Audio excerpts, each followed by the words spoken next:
देखो, जिस प्रकार से आप सोचते हैं कि ये मेरा शरीर है, तो ये मेरा शरीर नहीं, ये 5 तत्वों का मिला करके बना हुआ शरीर है।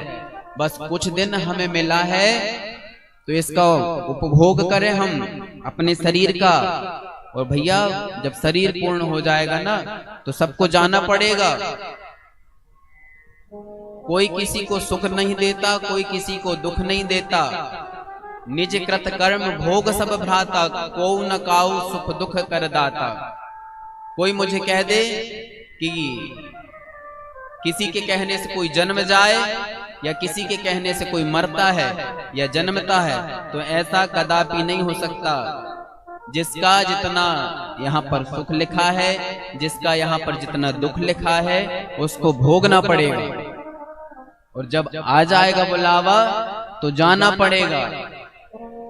एक उदाहरण से समझें आप, जैसे किसी रेलगाड़ी में आप जाकर के बैठ गए, ठीक है, आप रेलगाड़ी में बैठे हैं, एक डिब्बे में बैठे हैं, बाजू वाले को आप नहीं जानते। ये रेलगाड़ी का उदाहरण हम इसलिए दे रहे हैं कि ऐसा जीवन ही है अपना, कि बाजू में कोई बैठा हम नहीं जानते, उससे परिचय हमारा नहीं है। थोड़े देर बाद बैठे हाल चाल पूछने लगे। क्या पूछते हैं? अरे भैया कहाँ से रहने वाले हो, क्या नाम है आपका? तो बताने लगा वो कि भैया मेरा नाम ये है, फलाना है। ऐसी प्रीति हो गई, थोड़े देर बाद ऐसी प्रीति हो गई कि जब स्टेशन आ गया उसका उतरने का, तो बड़ा रंज, बड़ा दुख मनाने लगे कि अरे भैया अब भी तो आए थे, क्यों उतरने लगे? बड़ा अच्छा लगा था आपसे मिलकर के। उतर गया वो बड़ा दुखी। अब दुखी तो वह उतर गया, इतने में एक और चढ़ गया, उससे फिर वार्तालाप होने लगी कि कहाँ क्या। फिर वही, फिर प्रीति जग गई, फिर उतर गया, उसका स्टेशन आया। भाई पहले के जमाने में तो ऐसा होता था कि अब तो आजकल मोबाइल हो गए, मोबाइल नंबर ले लो, भैया तुम्हारा नंबर दे दो यार हमें, तो नंबर ले लिए। पहले तो ऐसा कि भैया आपके बिछड़े अब पता नहीं कब मिलेंगे, तो बड़ा दुख मना रहे हैं।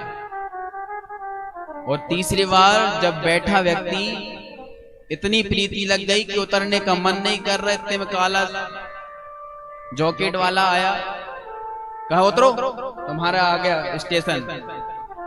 तो नहीं उतर रहा तो धक्का मार के उतारे। ये काला काला कौन है? अजी यमराज है। जीवन में जब आपका समय आ जाएगा ना तो आपको उतरना पड़ेगा, और नहीं उतरोगे तो धक्का मार करके उतर दिया जाओगे। इसी प्रकार जीवन है हमारा।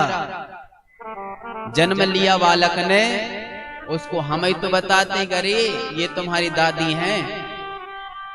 यदि वो तुम्हारा था तो उसे क्यों नहीं पता कि आप दादी हो? हम ही तो बताते हैं कि अरे ये तुम्हारे बड़े पापा हैं, ये बड़ी मम्मी है, ये तुम्हारी दादी हैं, ये दादा। अच्छा दादाजी, दादाजी कहा तो फंस हो गए। वही बताने लगा फिर कि ये मेरी मम्मी है। जानता कोई नहीं है। यही बात बता रहे हैं कि जानता कोई नहीं है, सबको हम ही बताते हैं। यदि वो हमारा था तो हमें बगैर बताए जानता है। तो इसी प्रकार कह रहे हैं कि ये रेलगाड़ी जैसी ये जीवन है। बैठे कोई मिला हमसे तो ये हमारा अपना कोई नहीं है भैया। जहां तक अपनी स्टेशन है वहीं तक जाना है और उतरना है। नहीं उतरोगे तो काला वाला आएगा और जबरन उतार दिया जाओगे। ऐसे में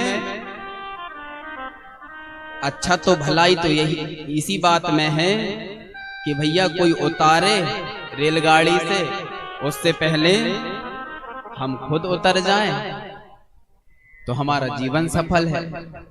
अच्छी अच्छी बातें सबसे कर लें, और जब हमारा स्टेशन आए तो उतर जाएं, प्रभु के धाम चले जाएं।